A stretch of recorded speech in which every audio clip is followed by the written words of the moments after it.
Hi guys, this is SuperMario. We are going to the Summer Salsa trip in Barcelona from the 25th of August to the 5th of September. I'll be there teaching my classes, having fun on the beach with you guys, and also bringing some of my students and friends from London. So we're going to hang out there with you guys for the last week of August, beginning of September.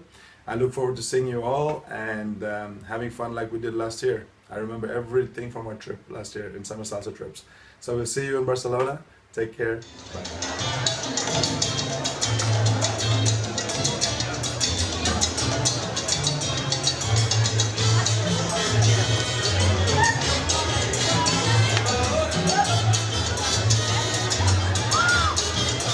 Hombre muy entristecido, ese soy yo que quiero acompañar mi sentimiento. Si mira a un hombre muy Super Mario. Hello. Welcome and thank you for taking the time to be here. My pleasure. Thank you for having me.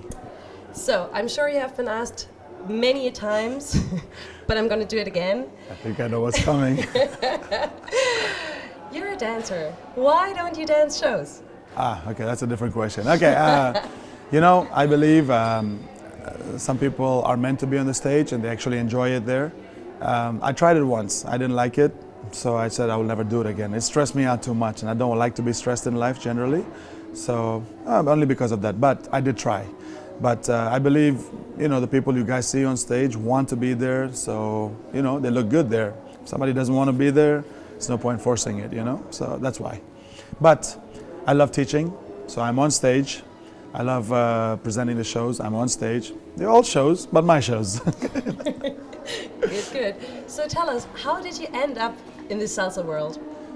Like all the guys, a girl broke my heart, my best friend took me out, actually to meet other girls, but I met salsa and I fell in love with salsa, and the other girls were waiting, but it's okay, and, things like that. So it happened 14 years ago, and now I'm still loving it, I still love it.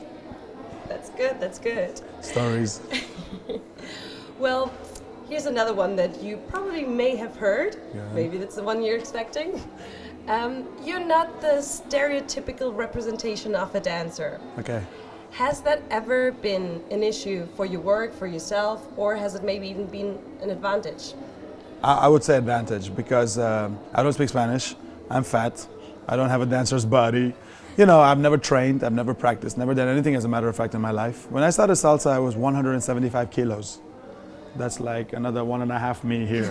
Okay, that's a lot of me. So I guess it was easy to be noticed. I was tall, I was big, and I loved doing combinations. So everybody was looking for this big Indian guy called Super Mario all the time. So I think it was very advantageous for me to actually have that on my side. Stereotype, I wouldn't stereotype anybody, but it's nice to know people have dance backgrounds. So once I started learning salsa, I also wanted to learn other things like, cha-cha or bachata or merengue, whatever, but I never went into jazz, ballet, tap because I was too late for that, I was already 26 when I started. So, advantageous, yeah. So, it actually made people look for me, which was very nice. The curiosity of that size and the name and the guy who does moves, people were actually looking for me. And it was easy to spot me because I was, what you said, Noticeable. non-stereo and noticeable, yeah, So yeah, it was definitely advantageous. Okay. From your point of view, what makes a good salsa dancer?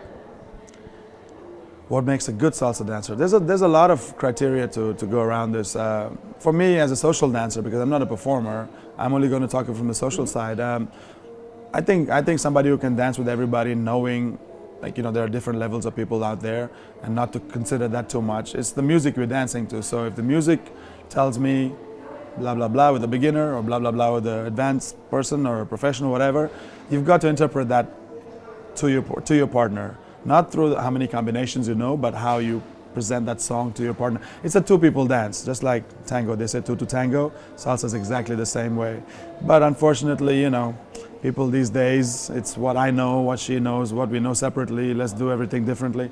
That's what's making it a little bit into a clash mode, But fortunately, there's a lot of people also who think like me. I consider ourselves to be old school. And there's still a lot of people who dance the old school way. And for me, as long as the person's having fun, irrespective of who they're dancing with, I consider them a salsa dancer, socially, and it's beautiful. The how do you say, the number of people coming into salsa, and the numbers that keep coming in and turning it over is a lot, which means everyone's doing the right thing out there, you know. So it's good. It's a good thing.